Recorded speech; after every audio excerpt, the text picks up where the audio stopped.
Hello friend, welcome back to Auto Resource YouTube channel. I have here this beautiful 2002 Golf TDI and it came today for a problem with the rear brakes. So obviously my first step will be to perform inspection and find out what needs to be repaired. And the owner of this vehicle had that issue looked at by the two different places. One of them said she needs new brake pads in the back and new calipers, and they gave her a really big and expensive quote. The other guy was some traveling mechanic, and he looked at it and said one of the pistons in one of the calipers is seized and he doesn't have a special tool to deal with it. So as you can see, to start the inspection, I removed the rear wheels on the both sides, and guess what? Already unrelated repair. There is a screw in one of these beautiful almost new tires. And this is the passenger side, the brake rotor, right, a brake caliper. You can see also the brake pads, and that dude who said, oh, I need a special tool, was right, because you cannot just push these pistons in, because the parking brake is part of this entire assembly. So you will need the special tool to push the piston back in the caliper. So we are still on the passenger side, and I will start with checking the brake pads. The outer, my gauge, which says 5 mm here, I'm still able to place it there, so the outer, I will say it's 5 mm. And measuring the inner one, I started with 5. But I couldn't get it there, only the number 4 mm, which you can see here, I was able to place there. So this one is between 4 and 5 mm. I know that the rotors are brand new 9 mm and minimum thickness is 7. So I can measure that here.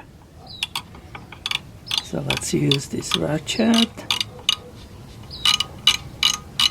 And it tells me that is 6, 7, 8.20.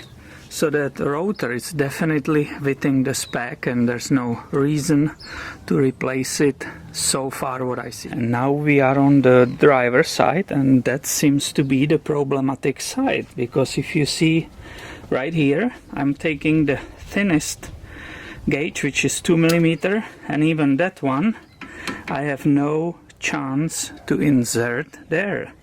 So the brake pad here, the outer one, is definitely something like 1 mm and needs to be replaced immediately. What about the other one? And inner pad seems to be the same. I cannot insert it from here, and even if I look from here to try to see the other opening, I can see that the pad is basically non-existent. There is 0 point something of millimeter left, and that needs to be replaced. And I will still check the rotor the same way like on the other side. Alright, that's it. And excuse my head, it's a 6, 7, 8.30. So it's a 8.30 millimeters. So rotor, the thickness, it's very good and doesn't need to be replaced so far what we see. Basically now the rear diagnosis starts, right? We discover the problem, we have to find out or confirm that it's true that this piston is possibly seized. Now looking on the handbrake assembly, I immediately see that it is not moving correctly and it's not coming back to its open position. See that lever? The cable is basically sitting loose there, and the lever, this is loose, and the lever is supposed to be touching this stopper, right? See this one? It's supposed to go up all the way, but it's the other way. It's touching the bottom one, so it's pulled all the way. I will show you the difference on the other side. Here it's way easier to film it without that sun.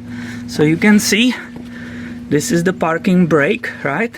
When it's being pulled, it goes down, and when it's being released, it goes all the way to this stopper. And you can see on the other side it's quite opposite. It's touching the bottom one. So that will also confirm that on the other side the piston, which is in the caliper, is seized and it's not moving whatsoever. I will continue this diagnosis by removing the caliper, and that is done by 2 bolts. You see the wrench there already. It's a 30mm. One of them is here and one of them is right here. And this will be the first time we can actually see the whole thing, right? Sorry for that sound. It's always beautiful to see the sun, but not when you are filming. It's a nightmare. Also, you see here, hopefully, probably not, because that all that contrast, but here are those pads. Basically there's almost nothing. Let me do this, maybe. Yeah, there's almost nothing remaining there. And to disconnect the caliper from the parking brake cable, I will remove this holding bracket right here. And because I did that, we will finally get the great view even in the sun, right? This is the special brake caliper with the piston, which need to be screwed inside, and which really seems to be seized, because the sliders are perfectly moving here, right? And if these were the cause of the problem, it will be only one brake pad bad, but because they are symmetrically worn, the sliders were moving, working correctly, and the problem is with the seized piston. Now there is the question, of course, if you are on time and you are in hurry, as the shop is, they will immediately replace the whole assembly. I will try to save it and, you know, release that piston and make it moving again, but that will be definitely part of different video. So thanks for watching, and make sure you are subscribed, because I have ton of videos coming your way.